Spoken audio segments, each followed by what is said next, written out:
तो चलिए दोस्तों, आपको बिहार बोर्ड क्लासेस में स्वागत है। आज क्लास 10वां का एनसीईआरटी चैप्टर 1 का उदाहरण नंबर हम 2 का सॉल्यूशन करने वाले हैं, क्योंकि हम उदाहरण का सॉल्यूशन कर रहे हैं। तो चलिए उदाहरण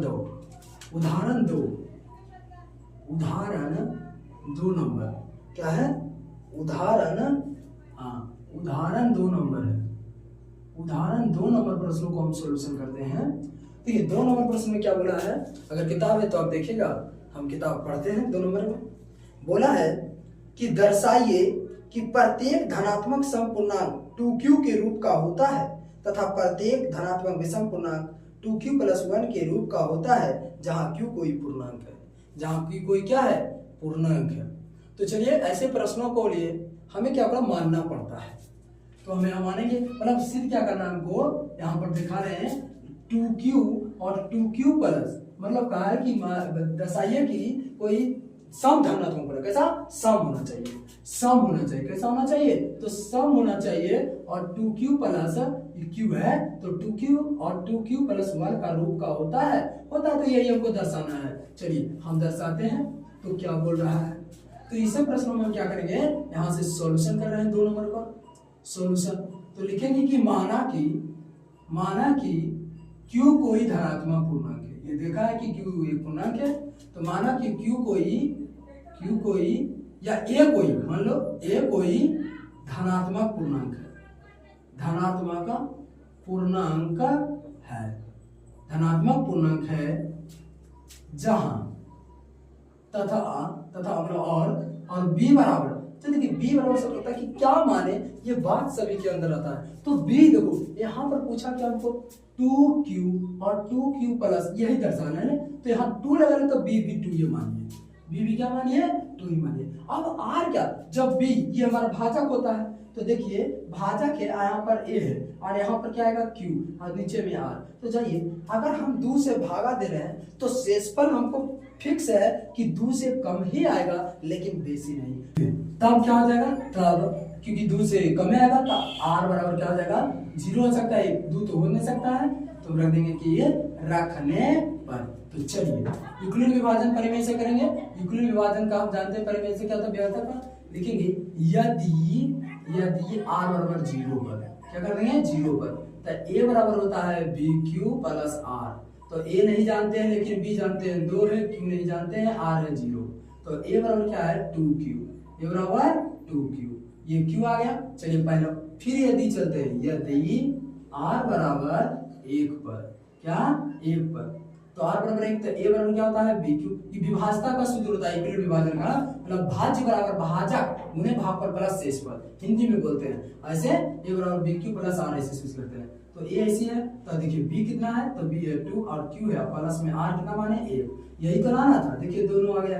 अब इसमें बोला कि विषम मतलब धन से धनात्मक सम होना चाहिए, ये दिखाना है। तो सम जिसमें हम बोले हैं कि 2 से कॉमन निकल जाए, तो ये 2 से कट जाएगा, तो ये भी हो जाएगा, तो ये भी कटेगा। तो देखिए कैसे सम पूर्णांक है, यहाँ पर q का कोई भी मान रख दीजिए, आप ही समझिएगा। q का कोई मान 1 रखे तो 2 है कम 2 आए 3, तो ये आ जाएगा विषम। इसमें हमसे क्या पूछा है, तो हमसे पूछा है कि देखिए कि दर्शाइए 2q का रूप होता है सम पूर्णांक और प्रत्येक धनात्मक में विषम, मतलब बोला कि ई वाला सम होना चाहिए। सही बात, ये सम होगा। यहाँ पर कोई भी 1 रखेगा तो या 2 रखेगा तो ये हो जाएगा सम पूर्णांक। कैसा होगा?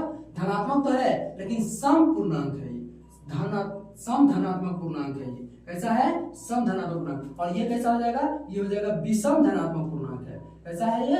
विषम धनात्मक पूर्णांक है ये, है ना। तो हमसे यही पूछा था कि अब दर्शाइए कि 2q जो है सम पूर्णांक होना चाहिए धनात्मक और ये वाला विषम धनात्मक, तो यही तो आया है। तो हम लिख देंगे कि अतः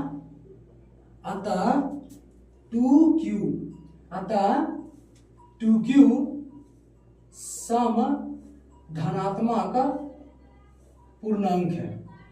सम धनात्मक पूर्णांक है और 2q+1 विषम धनात्मक पूर्णांक है। विषम धनात्मक, यहाँ का छूट गया है, धनात्मक पूर्णांक है। बस यही हमसे सिद्ध करने के लिए बोला था। कि क्या है, तो ये सही है कि सम है और ये क्या है विषम, क्योंकि देखिए इसमें 2 कॉमन निकलेगा, जिसमें 2 निकले वो सम, जिसमें 2 ना निकले वो विषम। तो ठीक है दोस्तों, अगर जिसको भी स्क्रीनशॉट लेना है वो ले सकते हैं।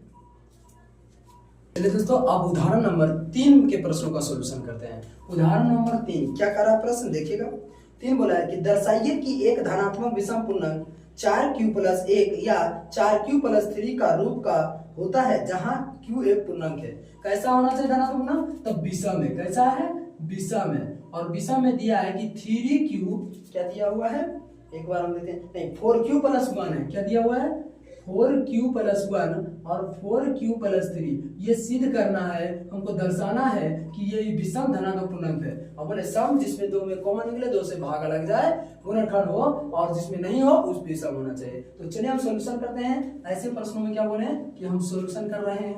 ऐसे प्रश्नों पहले हम लिखे माना कि, क्या लिखे हैं, माना कि ए कोई धनात्मक पूर्णांक है, ए कोई धनात्मक पूर्णांक है, धनात्मक, या ये कोई विषम धनात्मक पूर्णांक है, ऐसे भी मान सकता है। धनात्मक पूर्णांक है, हाँ धनात्मक पूर्णांक है या विषम धनात्मक पूर्णांक है, कोई दिक्कत नहीं है।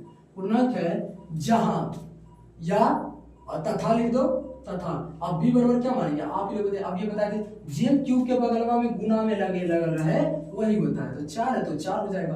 तब आर क्या होगा, आर आइएगा जरिए, आर क्या होगा, आर देखिए अब बी हमने माना 4 और ये भाजक होता है, तो 4 से भागा, जब यहाँ भाज्य है, यहाँ भागफल है, यहाँ आशीषफल है, तो जब भागा दीजिएगा तो जरूर ये जो भाजक है इससे शेषफल कम ही आएगा, लेकिन बेसी नहीं आएगा। मतलब कम आएगा तो आर पर कितना हो सकता है, 0 हो सकता है, 1 हो सकता है, 2 हो सकता है, 3 हो सकता है, उससे ज्यादा तो नहीं आ सकता है क्योंकि 4 आ जाएगा फिर। तो यही क्या हो जाएगा, इसी को हम लिख देंगे रखने पर, क्या रखने पर। चलिए यहाँ तक समझ गए होंगे, आगे देखते हैं।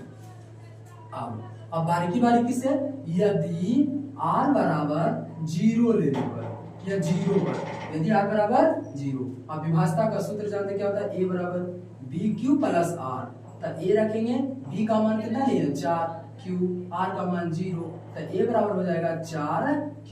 ये पहला आया। फिर हम चलेंगे यदि r बराबर 1 पर, क्या होगा 1 पर, तो a बराबर होता है bq+r, तो a और b कहाँ है, 4 है, q लिख देंगे ऐसी, r कितना है हम 1 लिए हैं तो 1 लिखेंगे। देखिए इसमें कॉमन निकला, ऐसे ही हो जाएगा, ये हो जाएगा।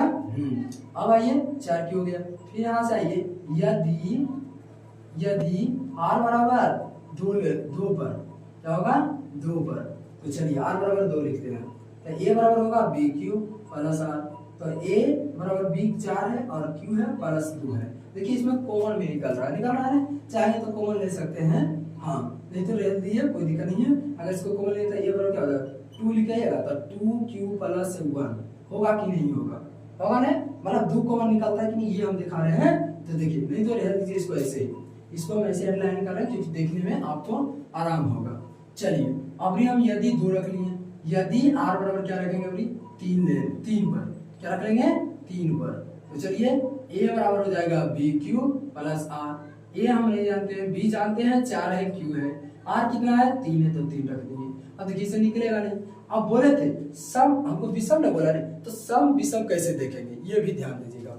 हम बोले थे सम जिसमें 2 से कॉमन निकल जाए, 2 कॉमन निकले वही सम। तो देखिए इसमें क्या है 2 कॉमन निकल सकता है, इसमें देखिए कॉमन निकालिए तो निकालिएगा तो इसका कॉमन नहीं निकल जाएगा, यहाँ 2 आया हो जाएगा 2q, तो ये हो गया सम, ये क्या हो गया सम, जिससे कॉमन निकले क्या हो जाएगा सम। संपूर्ण देखिए इसमें कॉमन निकलेगा नहीं निकलेगा, और इसमें देखिए कॉमन निकल सकता है, क्या निकले 2 निकालिएगा तो 2q होगा, 2q+1 हो जाएगा, तो 2 इसमें कॉमन निकला तो क्या हो गया सम, इसमें 2 से निकलता है नहीं तो क्या हो गया विषम। तो हम यहाँ लिखेंगे कि यहाँ 4q और 4q+2 का गुणनखंड 2 है, नहीं देखिए ना 2 का कॉमन का 2 गुणनखंड है, जबकि 4q+1 या और ले सकता है 4q+3 का गुणनखंड 2 नहीं है, का गुणनखंड 2 नहीं है, नहीं है।